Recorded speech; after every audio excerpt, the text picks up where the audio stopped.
भाजपा ध्रुवीकरण की राजनीति कर रही है, आप इसको कैसे रोकेंगे? हम चौधरी चरण सिंह और गांधी के सिद्धांतों को फैलाएंगे, हम प्यार का संदेश ले जाएंगे, हम गांव-गांव में जाएंगे। चौधरी चरण सिंह क्या चाहते थे, गांधी जी क्या चाहते थे, भारत कैसा होना चाहिए, ये प्रचार करेंगे। और जो नफरत का कारोबार कर रहे हैं उसके मुकाबले प्रेम का कारोबार करेंगे। हम प्यार की बात करेंगे, हम उसका मुकाबला करेंगे। देश में 1 साल होने को हो रहा है।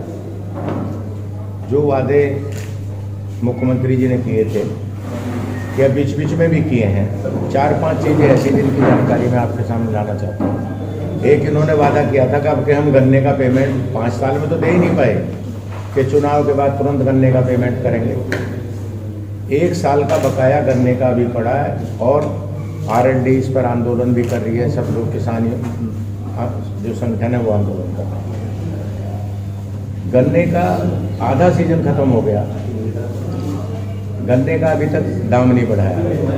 कहीं ऐसा होगा कि कोई फसल सारी मिल पर डल जाएगी और अभी तक किसान को ये नहीं पता है कि उसको कितना पैसा मिलना है।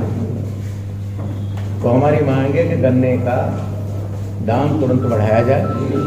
जिस तरह और चीज़ों की महंगाई हुई है उस तरह गन्ने का दाम भी बढ़ना अनिवार्य है। आपने वादा किया था कि बिजली का रेट आधा करेंगे। जब पिछली दफे महाराज जी सरकार में आए थे तो 100 रुपये हॉर्स पावर बिजली का रेट था, आपने 180 कर दिया। तो आपने इसी चुनाव में वादा किया कि आप 90 करोगे उसका। ये तो पब्लिक उनका घोषणा पत्र है, आज तक 90 क्यों नहीं किया? अभी आपने 2 महीने पहले कहा कि हम प्रदेश को गड्ढा मुक्त करेंगे, सारा प्रदेश गड्ढों में घिरा हुआ है। आपने तमाम वादे करे, बेरोजगारी का वादा किया कब के हम इतने लोगों को रोजगार देंगे। मुझे पता अचंबा है कि साल हो गया, साल होते होते आपने रोजगार के नाम पर 0 बटा लड्डू। बेरोजगारी अपराध की जननी है।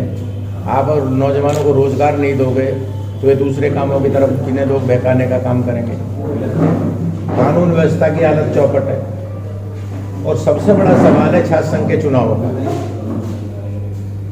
हमारी मांग है लोकदल की कि जब IAS, इंजीनियर, डॉक्टर, पत्रकार सब यूनिवर्सिटी से निकल रहे हैं तो नेता क्यों बंदूक की गोली और नेता की झोली से निकले? इस सवाल को करना चाहते हैं सरकार से।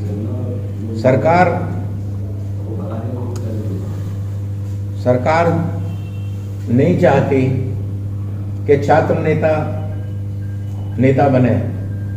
ये लोग चाहते हैं कि जो नागपुर की दीक्षा लेकर आए वही नेता बने। तो हमारा विरोध है। हमारी मांग है कि जो छात्रों के साथ दुर्व्यवहार हो रहा, इलाहाबाद में लाठीचार्ज हुआ, फीस बढ़ाई जा रही है, शिक्षा माफिया जागृत कर दिया इन्होंने। और मेरा आरोप है जितने भी सरकारी स्कूल हैं जो वो बर्बाद हो रहे हैं, 8वीं तक की एजुकेशन बर्बाद हो गई। और जितने पब्लिक स्कूल हैं ये सब भारतीय जनता पार्टी के दानदाताओं के हैं। इसलिए सोची समझी रणनीति के तहत जो हमारी इलाहाबाद बोर्ड की शिक्षा थी जिससे हम लोग निकले उसको तबाह और गारत किया जा रहा और गांव-गांव में, कस्बे में पब्लिक स्कूल बनाए जा रहे जो भारतीय जनता पार्टी के लोगों के हैं। ये मेरा आरोप है। और ये इसलिए मैं मुख्यमंत्री जी से कहना चाहता हूँ कि आपको बड़ी चिंता थी मदरसों के सुधारने की। अच्छी बात है, मदरसों को सुधारो, पर प्राइमरी पाठशाला, जूनियर हाई स्कूल और जो इंटर कॉलेज हैं यूपी बोर्ड के, उनकी क्या हालत है? टीचर नहीं है, टीचर है तो श्यामपट नहीं है, श्यामपट है तो बिजली नहीं है, बिजली तो कुर्सी। क्या कर रहे हो आप? आपने प्रदेश की शिक्षा को इसलिए चौपट कर दिया कि आप शिक्षा माफिया जागृत करना चाहते हो और आपने शिक्षा माफिया जागृत कर दिए पूरे प्रदेश में। छात्रों पर लाठीचार्ज कर रहे हो आप फीस बढ़ा रहे हो। तो ये तमाम सवाल हैं। आपने ये तमाम वादे करके आप इस चुनाव में आए थे और एक मांग बड़े जोरों से है कि जब जो काम शिक्षा मित्र कर रहे हैं, जो सरकारी स्कूलों में अध्यापक कर रहे हैं वही शिक्षा मित्र कर रहे हैं, उनका मानदेय आपने 10,000 कर दिया घटा के। जो पहली सरकार ने किया था वो मानदेय क्यों घटाया? जब काम समान है तो वेतन समान क्यों नहीं? इसलिए R&D की मांग है और हमारा ये मानना है कि जो एक काम कर रहा है उसको समान वेतन होना चाहिए। इसलिए शिक्षा मित्रों को भी समान वेतन पर रखा जाए और कम से कम जो पुरानी सरकार दे रही थी उस सरकार का तो आवश्यक है उसका वेतन जारी किया जाए। ये अब की जो सन 22 के बाद महाराज जी की सरकार है, ये पहली सरकार से भी बहुत ही गलत काम कर रही है, घटिया काम कर रही है। मैं घटिया इसलिए कह रहा हूँ, छात्रों पर लाठीचार्ज है, बेरोजगारी जीरो बटा लड्डू है, शिक्षा माफिया जागृत हो रहे हैं, गन्ने का पेमेंट पिछले साल का आपने गन्ना बेच लिया, पिछले साल का गन्ना इस्तेमाल कर लिया, उसका पैसा अभी तक नहीं मिला, आधा गन्ना पिल गया, गन्ने का दाम नहीं हुआ, तो इनकी कोई व्यवस्था नहीं है। गरीब की बेटी कोई लड़की सड़क पर नहीं जा सकती। ये कह रहे हैं कि सब रात को घूमते हैं, झूठ बोल रहे हैं। जगह जगह अपराध हो रहे हैं लड़कियों पर, बस में चढ़ के गोली मारी जा रही है लड़की को। मैं कहाँ की घटनाओं का मैं जिक्र करूं। जितना अपराध महाराज जी की सरकार में इसमें हुआ, इतना अपराध कभी उत्तर प्रदेश में नहीं हुआ। सबसे ज्यादा अपराध अब बढ़ रहे हैं। इसलिए मेरा आपसे कहना कि ये सरकार अपराध में घिरी हुई सरकार है और लगातार झूठ बोल रहे हैं। साहब हमारी पुलिस ने उत्तर प्रदेश में 50 घटनाएं हैं, लड़कियों ने स्कूल जाना छोड़ दिया, ट्यूशन जाना छोड़ दिया, लड़की जा रही है उसे गोली मारी जा रही है, ट्यूशन में जा रही है, बस में चढ़ के गोली मारी जा रही है। तो आप कैसी बात आप कर रहे हैं। ये सरकार महिलाओं की, कन्याओं की सुरक्षा पर 100% फेल हुई है। तो ये तमाम सवाल हैं। सर, उत्तर प्रदेश के मुख्यमंत्री कह रहे हैं, मुख्यमंत्री यही कह रहे हैं किसान मेरे साथ है और मैं किसानों के साथ हूँ। नहीं, देखिए उत्तर प्रदेश के मुख्यमंत्री तो सारे प्रदेश के साथ हैं और सारे प्रदेश के मुख्यमंत्री हैं, पर मेरा ये कहना कि वो साथ किसी के भी नहीं है।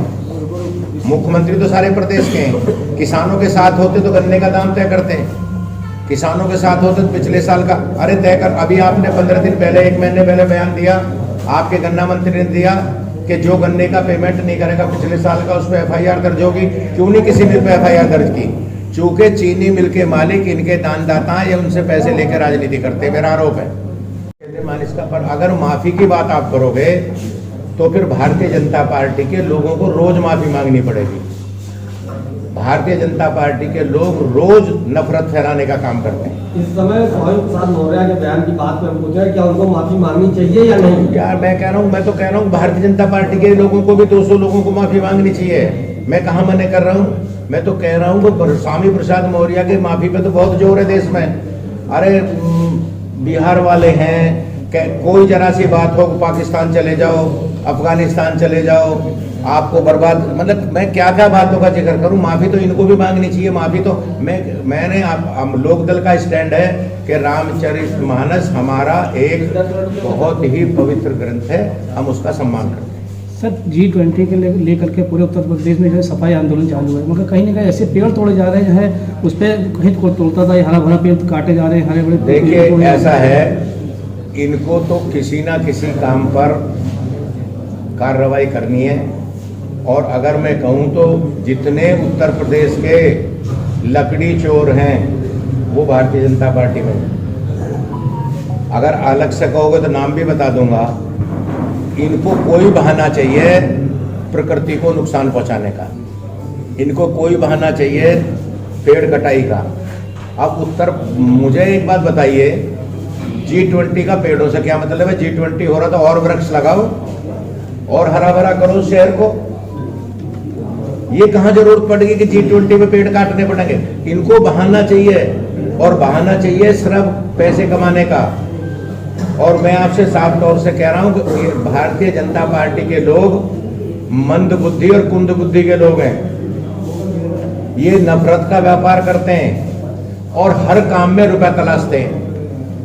ये G20 में भी रुपया तलाश रहे हैं, ये हर जगह देखते हैं कि कहां से रुपया कमेगा। चूंकि इन्होंने राजनीति को बाजार में उतार दिया, राजनीति को पैसे के आधार पर करने का और धर्म के आधार पर करने का रास्ता बना लिया, जिसका हम विरोध करते हैं। धर्म धारण करने योग्य है। राम मेरे हैं, राम गांधी जी के भी थे, चौधरी चरण सिंह के भी थे। राम का इन्होंने कोई ठेका नहीं ले रखा है।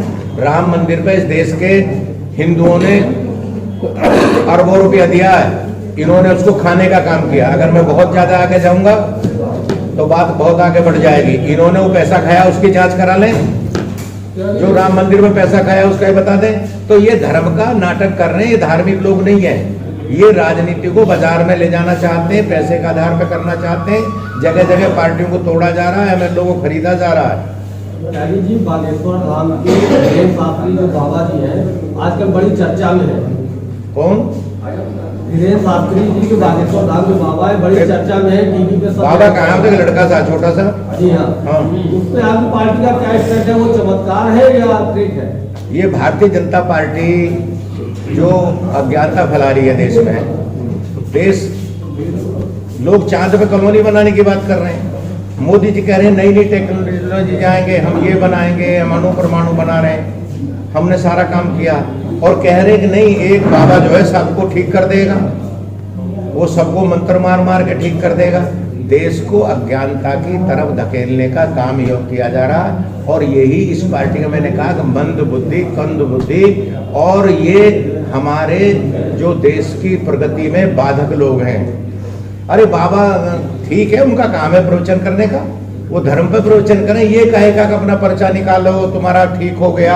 ये तो बयान दिया कि हम हिंदू राष्ट्र बना देंगे, हमारा साथ दो। ऐसा है, मैं संविधान को मानता हूँ, मैं गांधी जी का मानने वाला हूँ, चौधरी चरण सिंह का मानूं। जो संविधान के खिलाफ बयान देगा मैं उस आदमी को गलत मानता हूँ, कोई भी हो। सर मेरा अभी इलेक्शन कमीशन ने जो लिस्ट जारी की है एमएलए की, तो उत्तर प्रदेश के जितने सबसे ज्यादा अपराधी भारतीय जनता पार्टी में, उनके विधायक और मंत्रियों पर मुकदमे, तो ये तो इनका माफियावाद पर इनका चोट है।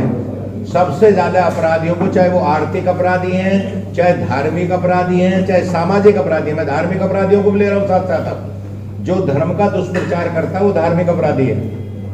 ये सब भारतीय जनता पार्टी में। एक नंबर 2, विकास तो आपने देख लिया, गड्ढों में सड़क है, सड़क में गड्ढे नहीं है। विकास तो बाबा का भी देख लिया और हमने मोदी जी का भी देख लिया। विकास के नाम पर 0 बटा लड्डू में। और राष्ट्रवाद तो इनका ऐसा है, ये तो इनका राष्ट्रवाद है अडानी को पिछले 8 साल में 2.5 गुना बनाना। और 2.5 गुना ऐसे नहीं है मान्यवर, 100 रुपए के 250 रुपए नहीं हुए हैं। कोरोना में किसी की तनख्वाह बढ़ी हो, रामाशीष राय की एक कार की 2 हुई हो, किसी के अनिल दुबे के एक घर के 2 घर हुए हों, रोहित की एक फैक्ट्री के 2 हुई हो ना। आपके अडानी के 2.5 गुने का मतलब है 1 साल में 11 लाख करोड़ रुपए का मुनाफा कमाया उस आदमी ने। तो ये है इनका राष्ट्रवाद। कृपा करें, ये राष्ट्रवाद हमें नहीं अपनाना। लोहिया कह गए थे, चौधरी चरण सिंह कह गए थे, मामूली आदमी की बात। गांधी जी अंतिम आदमी की बात कहते थे। हमें वो खाई चौड़ी नहीं करनी है। इन्होंने आज देश के 100 लोगों पर, देश की संपदा आधे से ज्यादा है।